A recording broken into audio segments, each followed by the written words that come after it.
Good evening. I'm both excited and humbled to be here today. A few years ago, I couldn't imagine talking in a conference in technology for women.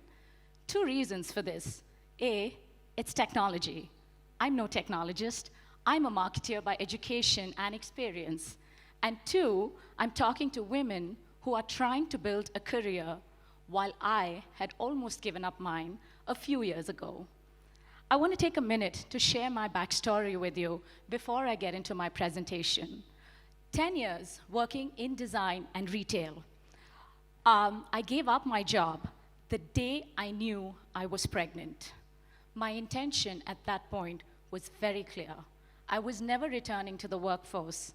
I was going to take care of my family, and that was my priority.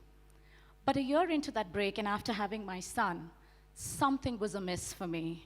It was just not enough. I had this deep personal desire to do more. But my personal desire was in conflict with what society expected from a new mom. I lived with that internal conflict for 2 years, and I can still remember it like it was yesterday, because I can still go through that experience. It was not until my husband actually told me, get out, go do what you want, and we will figure out the home together. And then I joined Target about 7.5 years ago, and that was the beginning of my second career. And I love the way, Soundarya, you said it, career intentionality happens with that second career. But if I was to look back at this experience, the one thing that I would like to share is I wish I had the conviction, irrespective of my support system, to come back. And I wish that for every woman in this room and outside this room. That's the shoot of that movie. And that bull is a statue. The rest of it is created using the technology of 3D. So this technology has been around for 20 years. Now layer that technology with animation, special effects, VFX, and voila, the movies of your dreams are born, right?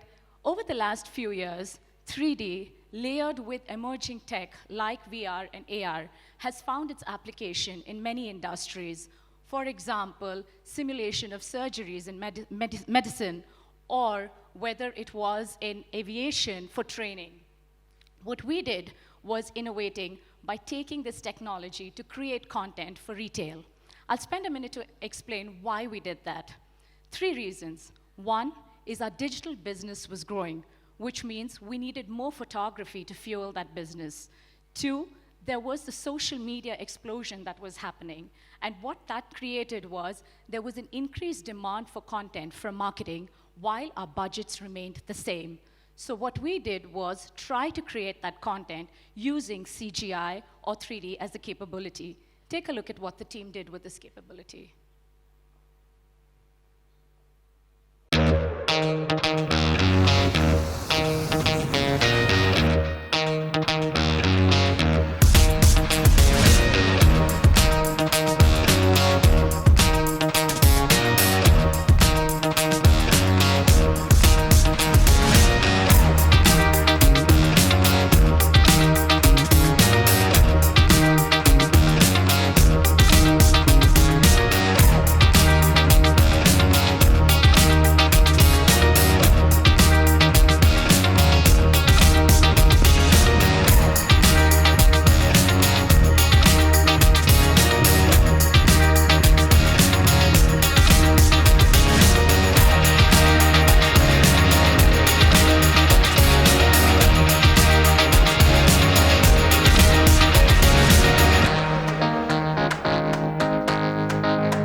As I think of the benefits of CG, I can think of many, but the top 3, I would call it the 3 Cs: creative elevation, content customization, and cost.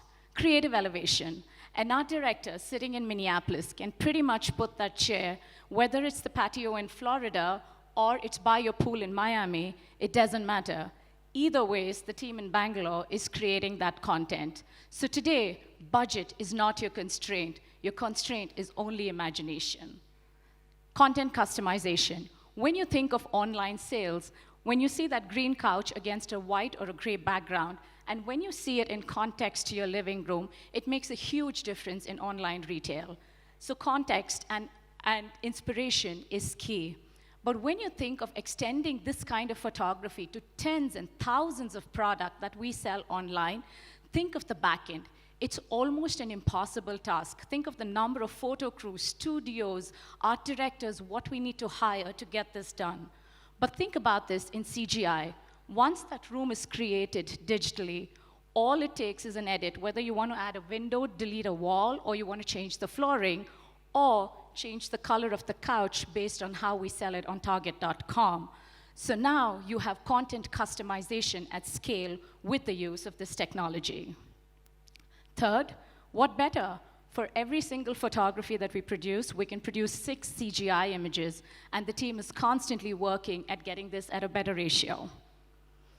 But the biggest benefit that we've reaped out of CG is once this content is available digitally, there are multiple ways in which the guest can interact with this content in unprecedented manners. But every time we've thought of the content, we've kept the guest at the center of the experience, and ease and inspiration has been our drivers when we think of the experience on Target.com. Let me give you some examples. So when this content is already created digitally, you can think of 360-degree views, you can think of a video, you can think of product assembly videos, which shows you how easily the product can be assembled, or you can think of features that can be highlighted, because all of this content is now available digitally. Second, when you think of buying furniture online, how many of us have bought furniture online?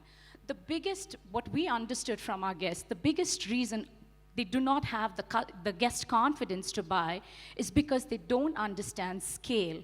They don't understand size, color, or texture in context to their living room. So now they see that coffee table on Target.com, and through the use of AR, now they're able to bring that coffee table alive digitally in their living room, and now they're being able to make a confident buying decision. And there are statistics that show that guests who've interacted with these experiences, we see higher conversions on Target.com. The third, Mike spoke about this in his keynote, 360-degree rooms. Here, what we do is we build homes virtually. Guests can actually walk through these homes and buy products. So ease and inspiration both being provided. This is what we did for holiday. Having said all this, AR, VR, MR, and we are at the cusp of really recreating content in a totally different way. When I talk about this to people, they think, this is what my job looks like. This is perception, right? But when you go from an idea to actually scaling it, this is reality. There's so many different variables that we're trying to work through. And we've built this, it's been unprecedented in the way we've built it. When we started working with this about 3 or 4 years back, nobody in retail had really done this in the way we had. So I want to share 2 or 3 learnings from that journey. The first, scrappy to scale. Mike had mentioned this. The way we had started this was when we had the idea that we could actually use this technology to create content that was cheaper, we took 2 Photoshop artists and we trained them in the tech of 3D. And we built the rig in the garage of team members to capture 360 views so that we could build that product. But then we didn't have the luxury of an actual startup, right? You can't throw an MVP out there and iterate. We had to do world-class photorealistic output, but with this first generation scrappy model that we were trying.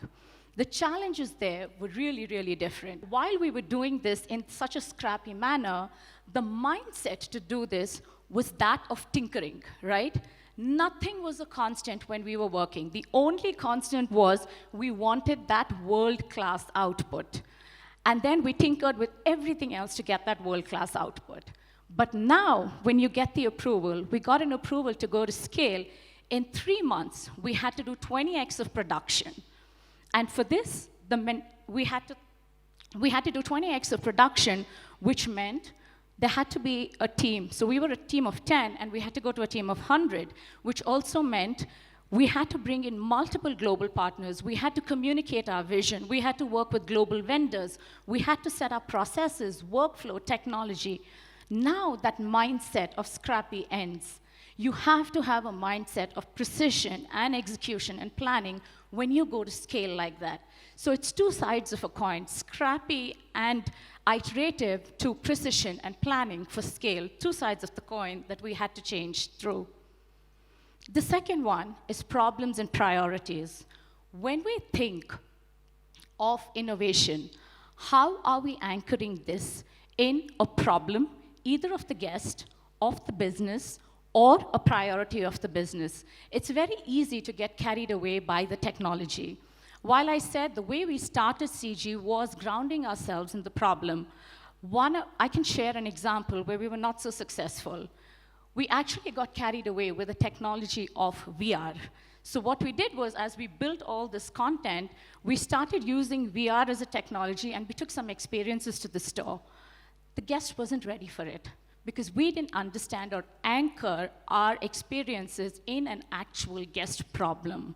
What we did was we got carried away with the technology, versus what we did with AR, where we actually anchored it on a guest problem, which was a success for us. So one of the learnings for us was, how do you anchor your innovation on either a problem or a priority?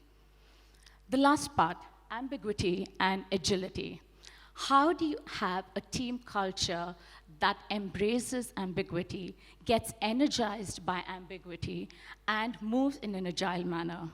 There are many examples I can give you when we were setting this to scale, but one that really stands out is when we were setting up this team. When we had to move from 10 to 100, in design, this is a very different, unlike tech, it's a very different experience. So we were recruiting from the movie industry, and this kind of scale was unprecedented, not just in India. So we didn't have a playbook we could go back to. So literally what we had to do was think of all this talent. They had great tech experience in building all these amazing movies. But really, do you have context to what the Bahubali castle really looked like? We don't know what that looked like. So all these guys were just bringing a movie director's imagination to life. But when it came to retail, precision in art was key. Because what the guest sees online in terms of finish, texture, weave, grain, all of that is super important, because that image, that sofa that they see online, and the sofa that gets delivered to the house absolutely has to match, right? So bringing on these 100 people, and these 10 people had to train them in very, very different ways. And we had 3 months to do it. Literally, that team, the way they embraced the ambiguity of how to do it, and the agility, literally met weekly to understand what was happening with the training and how do we train them to bring them and deliver in 3 months. So building a team culture that embraces these two was super important to us. And finally, when we look at this journey, I can compare it to being a parent, right? When you start the journey, you don't know where you're going to end. And with innovation, when you start with an idea, there are so many different things that can happen. The experiences can be so different for each one of us. And how the road ends depends on how we're anchored in solving for problems or priorities. Thank you.